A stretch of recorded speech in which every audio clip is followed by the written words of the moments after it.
এই তিনটা ভূমিকম্প এখনো আসা বাকি আছে। নবীজি বলেছেন একটা পৃথিবীর পূর্ব দিক হবে। পূর্ব দিক কোন দিক?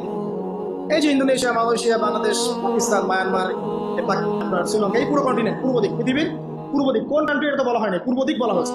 এবং এখানে ভূমিকম্প বলা হচ্ছে না, বলা হচ্ছে ভূমি ধসে যাবে, মানে পুরো ভূমিটা নিচে চলে যাবে। এখন যারা এগুলো নিয়ে গবেষণা করেন তারাও কিন্তু সেই কথাই বলছেন, খেয়াল করে দেখেন। তারা তো বিজ্ঞান দিয়ে ব্যাখ্যা করছেন, কিন্তু হাদিসে কিন্তু এটা বলা আছে। আরেকটা হচ্ছে পৃথিবীর পশ্চিম দিকে।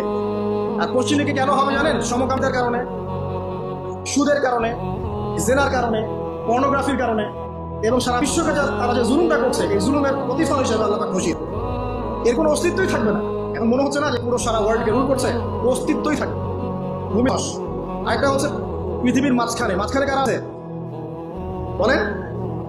মাঝখানে আমাদের আমিরুল মুমিনিনরা আছে নাকি? যারা আনবাজটাকে উন্মুক্ত করে দিচ্ছে, যারা পর্দা শিথিলতা নিয়ে আসছে, হ্যাঁ, যারা ইসরায়েলের সাথে আঘাত করছে, এরা আছে, আমিরুল মুমিনিনরা আছে। তো সেখানেও একটা ফেতনা অপেক্ষা করছে, অপেক্ষা করতে থাকেন। তো এই কথাটা বলতে গিয়ে আমি এখানে এসেছি, পৃথিবীতে কিন্তু এখনো 3টা বড় বড় ভূমিকম্প বাকি আছে।